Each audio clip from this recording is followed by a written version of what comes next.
നമസ്കാരം. പത്തനംതിട്ട ജനറൽ ആശുപത്രിക്ക് അരികിലായുള്ള ചെറുതോട്ടിൽ മാലിന്യം കെട്ടിക്കിടക്കുന്നത് കടുത്ത ദുർഗന്ധവും രോഗഭീഷണിയും ഉയർത്തുന്നു. ഡോക്ടേഴ്സ് ലൈനിലുള്ള കലിങ്കിന് താഴെയാണ് ഈ സ്ഥിതി.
തോട്ടിൽ പ്ലാസ്റ്റിക് കവറിലാക്കി വലിച്ചെറിഞ്ഞുള്ള മാലിന്യ വസ്തുക്കൾ കൂമ്പാരമായി മാറി അഴുക്കുവെള്ളത്തിനൊപ്പം ഇവ കെട്ടിക്കിടക്കുകയാണ്. സമീപത്തെ റോഡരികിലും ഇതാണ് അവസ്ഥ.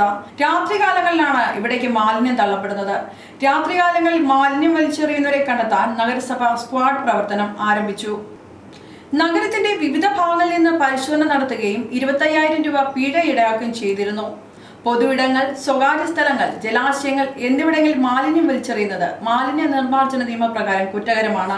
ഇത്തരം തെറ്റായ നടപടിക്ക് തുനിയുന്നവരെ കുറിച്ചുള്ള വിവരങ്ങൾ തെളിവ് സഹിതം അതാത് തദ്ദേശ സ്ഥാപനത്തിന് നൽകുന്ന പൊതുജനത്തിന് പാരിതോഷികം ലഭിക്കും.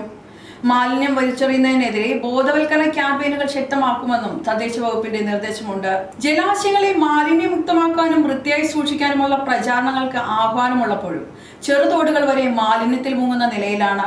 മുൻപും ജനറൽ ആശുപത്രിയുടെ സമീപത്തുള്ള തോട്ടിലെ മാലിന്യത്തെക്കുറിച്ച് പല മാധ്യമങ്ങളും റിപ്പോർട്ട് ചെയ്തിരുന്നു. എന്നാൽ പിന്നെയും ഇത് തന്നെയാണ് അവസ്ഥ. എന്തായാലും അസുഖമായ ആശുപത്രിയിൽ വരുന്നവർക്ക് മറ്റു രോഗങ്ങളും പിടിപെടാൻ സാധ്യത ഏറെയാണ്. മറ്റൊരു വാർത്തയുമായി വീണ്ടും കാണാം. കൂടുതൽ വാർത്തകൾ അറിയാൻ പേജ് ഫോളോ ചെയ്യുക. പത്തനംതിട്ടയ്ക്ക് ഇനി പത്തരമാറ്റ്. ഫെബ്രുവരി 2-ാം തീയതി പത്തനംതിട്ടയുടെ മണ്ണിൽ രാജകുമാരി ഒരു പുതിയ ചരിത്രം കുറിക്കുന്നു. വിശ്വാസത്തിന്റെയും പാരമ്പര്യത്തിന്റെയും ഈ പുതിയ ചുവടുവയ്പ്പിന് സാക്ഷ്യം വഹിക്കാൻ ഞാനുണ്ടാവും, നിങ്ങളുണ്ടാവണം. ഉദ്ഘാടന വേളയിൽ സന്നിഹിതരായിരിക്കുന്ന 10 പേർക്ക് നറുക്കെടുപ്പിലൂടെ ഡയമണ്ട് റിംഗ് സമ്മാനമായി ലഭിക്കുന്നു.